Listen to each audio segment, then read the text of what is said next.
بسم اللہ الرحمن الرحیم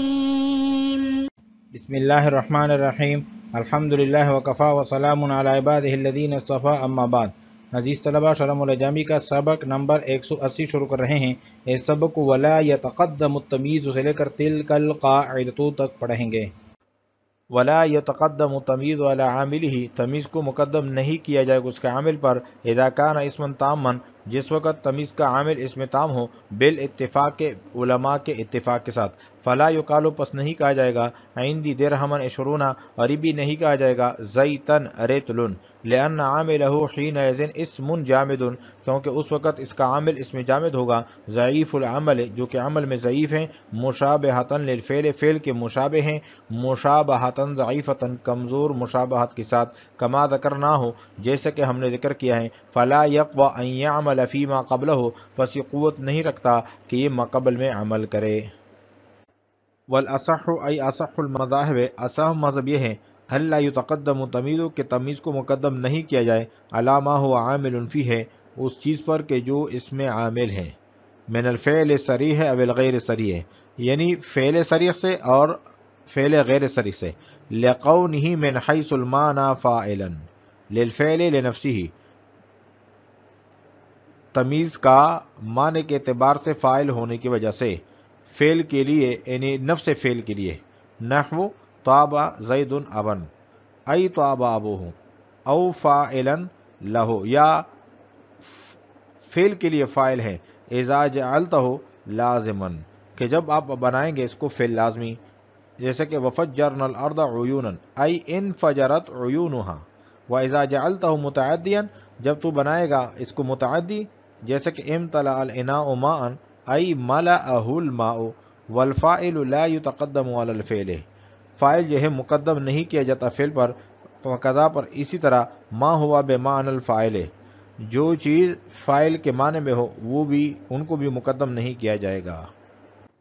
وہاں ہونا بحث، یہاں پر بحث ہے، وہو ان الماء فی قولہم، اور وہ یہ اس طرح کہ اس قول میں جو ماء کا لفظ ہے، امتلأ الاناء ماء، من حیث المعنی فاعل، معنی کے اعتبار سے فاعل ہے، للفعل المذکور ہے، فعل مذکور کے لیے، من غیر حاجت الی جعلہ متعدیا، اس کو متعدی بنانے کے حاجت کے بغیر، لأن المتکلم لما قصد، کیونکہ جب متکلم نے ارادہ کیا اسناد الامتلاء الی بعض متعلقات الاناء، امتلاء کی اسناد کا ارادہ کیا اناء کے بعض متعلقات کی طرف، ولو علی سبیل التجوز، اگرچہ یہ مجاز کے طریقے پر ہیں، وقدرہ، اور مقدر کیا بعض متعلقات کو، وقع الابہام فیہ، تو اس میں ابہام واقع ہوا، لا جرم، یقیناً، فمیزہ، پس بیان کیا اس کو، بقول ہی، اس قول کے ساتھ، یعنی ماء کے قول کے ساتھ، فہوا فی معنی امتلأ ماء الاناء، یہ پس یہ امتلأ ماء الاناء کے معنی میں ہوا، فالماء فاعل معنن، تو ماء جو ہیں فاعل ہیں معنوی طور پر، وذالک بعینہ، اور یہ جو مثال ہے یہ بعینہ اس قول کی طرح ہے، ربح زید تجارتا، فإن تجارت تمیز، کیونکہ تجارت جو ہے یہ تمیز ہے، یرفع الابہام عن شیء، یہ اس شیء سے ابہام کو دور کرتا ہے،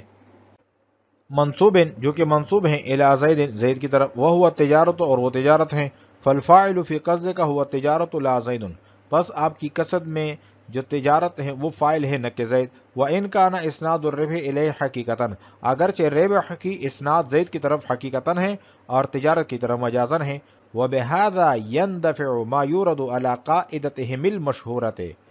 اس وجہ سے وہ اعتراض دور ہوتا ہے جو کیا جاتا ہے ان کے اس مشہور قاعدے پر، اور قاعدہ یہ ہے، وہی ان التمیز عن النسبت اما فاعل فی المعنی او مفعول، کہ تمیز جو نسبت سے ابہام کو دور کرتی ہے وہ معنن یا تو معنن فاعل ہوتی ہیں یا معنن مفعول ہوتی ہے، من ان تمیز، اور اعتراض یہ ہے کہ ان تمیز فی هذا المثال و امثالہ، کہ اس مثال میں اور ایس جیسی اور مثالوں میں تمیز جو ہے لا فاعل ولا مفعول، نہ فاعل ہے نہ مفعول ہے، فلا تطردوا تلک القاعدۃ، پس آپ کا یہ قاعدہ یہ جامع نہ رہا۔ ولا يتقدم التمیز علی عاملہ، صاحب کافیہ کی عبارت کا حاصل یہ ہے کہ جب تمیز کا عامل اسم تام ہو تو تمیز اپنے عامل سے مقدم نہیں ہو سکتی، چنانچہ یوں نہیں کہا جائے گا عندی درہمن عشرون اور عندی زیتن رتل۔ وجہ اس کی یہ ہے کہ عامل جب اسم تام ہو تو وہ اسم جامد ہوتا ہے، اور اسم جامد عامل ضعیف ہے کیونکہ یہ عمل کرتا ہے فعل کی مشابہت کی وجہ سے، اور یہ مشابہت ضعیف ہے، اور عامل ضعیف کا معمول اس پر مقدم نہیں ہو سکتا۔ ولا يتقدم التمیز علی عاملہ، تمیز کو مقدم نہیں کیا جائے گا اس کے عامل پر اذا کان اسم تاما، کہ جبکہ تمیز کا جو عامل اسم تام ہو، بالاتفاق نحویوں کے اتفاق کے ساتھ، فلا یقال، پس نہیں کہا جائے گا عندی درہمن عشرون ولا زیتن رتل، لأن عاملہ حینئذ اسم جامد، کیونکہ اس وقت اس کا عامل اسم جامد ہوگا، ضعیف العمل، عمل میں ضعیف ہے، مشابہۃ للفعل، اور فعل کے مشابہ ہیں، مشابہۃ ضعیفۃ، ضعیف کمزور مشابہت کے ساتھ، کما ذکرنا ہو، جیسے کہ ہم نے ذکر کیا ہے۔ جیسا کہ ہم نے ذکر کیا ہے، اس سے کیا مراد ہے؟ اس سے مراد یہ ہے کہ ماقبل تمیز کی قسم اول میں ہم نے پڑھا ہے کہ اسم تام بمنزلہ فعل کے ہیں، اور تمیز بمنزلہ مفعول کے ہیں، اور فعل جو ہے یہ مفعول کو نصب دیتا ہے، اور ان میں فاعل جو وہ ہیں جس کی وجہ سے اسم تام ہوتا ہے، مثلا اضافت یا تنوین، تو ان چیزوں کی وجہ سے اسم تام جو ہے وہ تام بن جاتا ہے، اس کے آگے اضافت تو درست نہیں ہوتی، اس لیے ان کو اسم تام کہا جاتا ہے، تو لہٰذا تنوین، اضافت یہ بمنزلہ فاعل کے ہیں۔ فلا یقوی، پس قوت نہیں رکھتا یہ ان یعمل فی ما قبلہ، کہ یہ اپنے ما قبل میں عمل کرے۔ والاصح ای اصح المذاہب الا یتقدم تمیز علی ما هو عامل فیہ من الفعل صریح او غیر صریح۔ اس عبارت کے ذریعے سے شارح ایک وہم کے بارے میں بتلا رہے ہیں اور ایک وہم کا ازالہ کرنا چاہ رہے ہیں۔ فرماتے ہیں کہ وہم یہ ہے کہ ماقبل میں کہا گیا ہے کہ جب تمیز کا عامل اسم تام ہو تو تمیز اپنے عامل سے مقدم نہیں ہو سکتی، اس سے یہ وہم پیدا ہوا کہ جب تمیز کا عامل اسم تام نہ ہو بلکہ فعل یا شبہ بالفعل ہو تو چونکہ یہ دونوں عامل قوی ہیں لہذا تمیز ان پر مقدم ہو جائے گی۔ ازالہ وہم یہ ہے کہ اس وہم کو مصنف نے یہاں سے دفع کر دیا کہ جب تمیز کا عامل فعل ہو تو اگرچہ بعض نحویوں کا مذہب یہ ہے کہ تمیز اپنے عامل پر مقدم ہو سکتی ہے، لیکن اصح مذہب یہ ہے کہ اگر تمیز کا عامل فعل ہو تو اس پر بھی تمیز مقدم نہیں ہو سکتی، خواہ فعل صریح ہو یا فعل غیر صریح ہو۔ غیر صریح سے مراد شبہ بالفعل ہے۔ اس کی وجہ یہ ہے کہ تمیز معنی کے اعتبار سے بمنزلہ فعل کے ہوتی ہے۔ پھر تین صورتیں ہیں۔ نمبر ایک، تمیز بعینی ہی فعل مذکور کا فاعل ہوتی ہے، جیسے طابع زید ابن، معنی کے اعتبار سے یہ اصل میں تھا طابع ابو زید، تو ابن بعینی ہی اسی فعل مذکور کا فاعل ہے بلا کسی تعویل کے۔ نمبر دو، تمیز فعل مذکور کا فاعل بنتی ہے جبکہ اس کو لازم بنا دیا جائے، جیسے فجرنا الارض عیونا، اس میں عیونا نفس فعل مذکور کا فاعل تو نہیں ہے، لیکن جب اس کو فعل لازم بنا دیا جائے تو عیونا فاعل بن جائے گا، جیسے انفجرت عیونها۔ نمبر تین، تمیز فعل مذکور کا فاعل تو نہ بنے لیکن جب اس کو متعدی بنا دیا جائے تو فاعل بنے، جیسے امتلأ الاناء ماء، اس میں ماء جو ہے نفس فعل مذکور کا فاعل نہیں بن سکتا، لیکن جب اس کو متعدی بنا دیا جائے تو معنی کے اعتبار سے فاعل بن جائے گا، معنی ہوگا ملأہ الماء۔ تو جب تمیز معنی کے اعتبار سے فاعل ہوتی ہے نفس فعل کی تو تمیز فعل پر مقدم نہیں ہو سکتی، جس طرح کہ فاعل فعل پر مقدم نہیں ہو سکتا۔ والاصح ای اصح المذاہب الا یتقدم تمیز علی ما هو عامل فیہ، اصح مذہب یہ ہے کہ تمیز کو مقدم نہیں کیا جائے گا اس چیز پر کہ جو اس میں عامل ہے، یعنی اس فعل پر، چاہے وہ فعل صریح ہو یا غیر صریح ہو، جو اس میں عامل ہو، من الفعل صریح او الغیر صریح، یعنی فعل صریح یا غیر صریح سے۔ لقونہ من حیث المعنی فاعلا، کیونکہ تمیز معنی کے اعتبار سے فاعل ہوتا ہے نفس فعل کے لیے، جیسے کہ طاب زید ابن، اس سے مراد ہے ای طاب ابوہ، یعنی طاب ابو زید مراد ہے، او فاعلا لہو، یا فائل ہو، اذا جعلتہ لازما، تمیز ہو یعنی فعل کا فائل ہو، یہ تب ہوگا کہ جب آپ لازمی بنائیں گے، فعل کو لازمی بنائیں گے۔ وفجرنا الارض عیونا، یہ فعل متعدی ہے، ای انفجرت عیونہا، یہ فعل لازمی ہے، تو عیونہا یہاں پر فائل بن رہا ہے۔ واذا جعلتہ متعدیا، کہ جب آپ بنائیں گے فعل لازمی کو متعدی تو اس وقت بھی تمیز جو ہے وہ نفس فعل کا فاعل بن جائے گا، جیسے کہ امتلأ الاناء ماء، تو یہاں پر ماء جو ہے یہ تمیز ہے، ای ملأہ الماء، تو یہ ملأہ الماء یہ فعل متعدی ہے، تو یہاں پر ماء جو ہے فاعل بن گیا۔ والفاعل لا يتقدم على الفعل، اور فاعل جو ہے یہ مقدم نہیں کیا جائے گا، مقدم نہیں ہو سکتا، یعنی مقدم نہیں کیا جاتا فعل پر۔ فقضا ما هو بمعنى الفاعل، اسی طرح جو چیز فاعل کے معنی میں ہو اس کو بھی مقدم نہیں کیا جا سکتا۔ وہاں ہو نباس وهو ان الماء في قولهم امتلأ الاناء ماء، یہاں سے یہ بحث ہے کہ امتلأ الاناء ماء میں ماء تمیز ہے، اور تمیز کے بارے میں یہ فرمایا گیا ہے کہ وہ یہاں فاعل کے درجے میں ہے، لیکن وہ لفظوں میں فاعل نہیں ہے، اس لیے کہ امتلأ فعل لازم کو متعدی بنا کر ملأہ ماء کی تعویل میں کر کے فاعل بتایا گیا ہے۔ شارح اس بحث کو لا کر یہ فرما رہے ہیں کہ ماء کو فاعل بنانے میں لازم کو متعدی بنانے کی ضرورت نہیں، بغیر اس کی بھی وہ فاعل بن سکتا ہے۔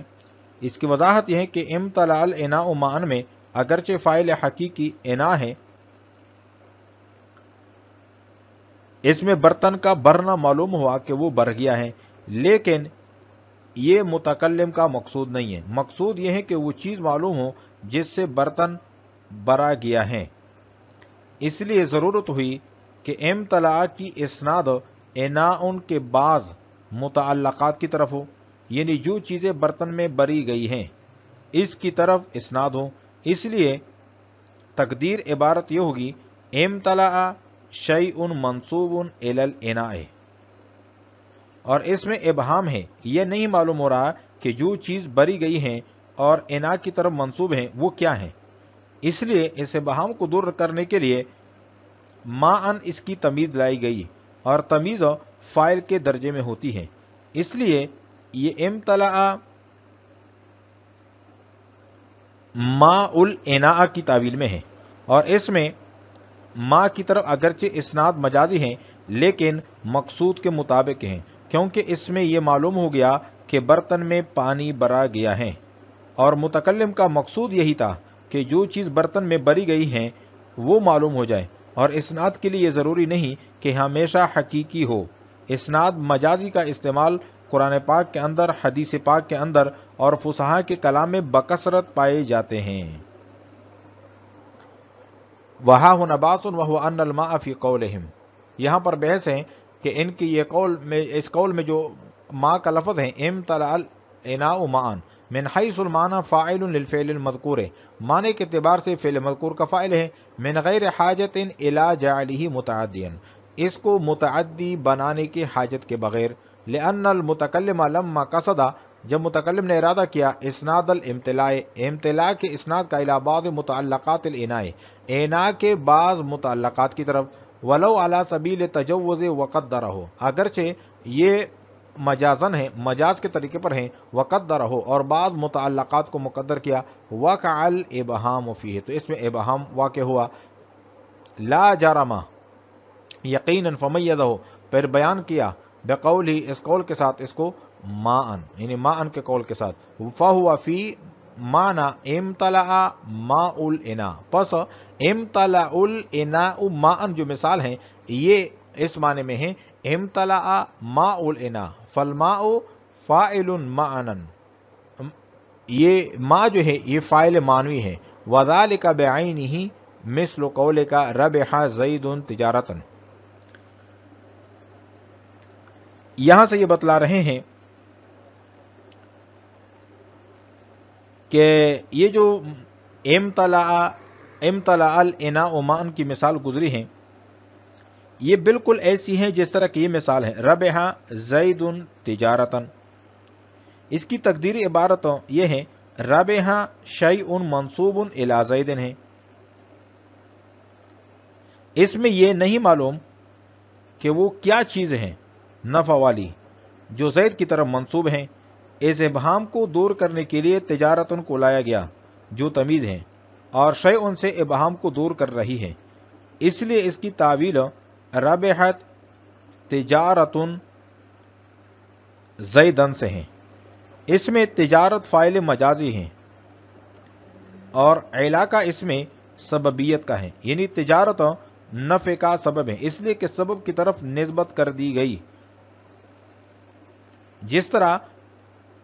انبت الربیع البقل میں ربیع سبب ہے اور اس کی طرف انبت کی اسناد ہو رہی ہے، بالکل اسی طرح امتلا ماء الاناء کا حال ہے کہ ماء برتن کے برنے کا سبب ہے، اس لیے امتلا کی اسناد مجازن اس کی طرف کر دی گئی. تو اس کا خلاصہ یہ ہے اس پورے بحث کا کہ امتلا الاناء ماء میں ماء جو تمیز ہے اس کو فاعل بنایا جا سکتا ہے، خواہ وہ فاعل مجازی ہو. اس میں لازم کو متعدی کی تعویل میں کرنے کی کوئی ضرورت نہیں ہے. وذالک بعینہ، اور یہ بعینہ اسی طرح ہے جس طرح کہ یہ قول ہے ربح زید تجارتا فإن تجارت تمیز، کیونکہ تجارت جو ہے یہ تمیز ہے یرفع الابہام عن شیء، یہ اس شیء سے ابہام کو رفع کر رہا ہے منصوب جو کہ منصوب ہیں الی زید زید کی طرف وہو تجارت اور وہ تجارت ہیں. فالفاعل فی قصدک، آپ کی قصد میں جو فاعل ہے ہوا تجارت وہ تجارت ہیں زید نہیں ہے. وإن كان اسناد الربح الیہ حقیقتاً، اگرچہ ربح کی اسناد زید کی طرف حقیقتاً ہے، وإلیہ مجازن، اور تجارت کی طرف مجازن ہے. وبہذا يندفع ما يورد على قاعدتهم المشہورۃ. یہاں سے ایک اشکال کا جواب دے رہے ہیں. سوال یہ ہوتا ہے کہ قاعدہ مشہور ہے کہ وہ تمیز جو نسبت سے ابہام کو رفع کرے وہ من حیث المعنی فاعل ہوتی ہے یا مفعول ہوتی ہے. اس قاعدے پر اشکال یہ ہے کہ ربح زید تجارتاً اور ایس جیسی دوسری مثالوں میں تجارتاً نہ فاعل ہے نہ مفعول ہے. تو اس کا جواب یہ ہے کہ فاعل اور مفعول میں تعمیم ہے خواہ حقیقتاً ہو یا مجازاً، لہذا ربح زید تجارتاً اور این جیسی دوسری مثالوں میں تمیز اگرچہ حقیقتاً فاعل نہیں ہے لیکن مجازاً فاعل ہے. وبہذا يندفع، اور اسی کی وجہ سے وہ اعتراض دور ہو جاتا ہے جو کیا جاتا ہے ان کے اس مشہور قاعدے پر، اور وہ یہ ہے ان التمیز عن النسبت اما فاعل فی المعنی او مفعول. قاعدہ یہ ہے کہ تمیز جو نسبت میں ہوتا ہے یا تو وہ معنی فاعل ہوتا ہے یا معنی مفعول ہوتا ہے. اور اعتراض یہ ہوتا ہے کہ ان التمیز فی ھذا المثال و امثالہ لا فاعل ولا مفعول، کہ ان مثالوں میں یا ان جیسی دیگر مثالوں میں نہ فاعل ہے تمیز اور نہ مفعول ہے. فلا تطرد تلک القاعدۃ، پس آپ کا قاعدہ جو ہے وہ جامع نہ رہا. تو اس کا جواب ہم نے دے دیا کہ یہاں پر فاعل جو ہے حقیقتاً مراد نہیں ہے بلکہ مجازن ہے. تو مجازن جو ہے یہاں پر فاعل جو ہے وہ تمیز بن رہا ہے. آج ہم نے پڑھا ہے ولا یتقدم التمییز سے لے کر تلک القاعدۃ تک. وعلیکم السلام ورحمۃ اللہ تعالی وبرکاتہ.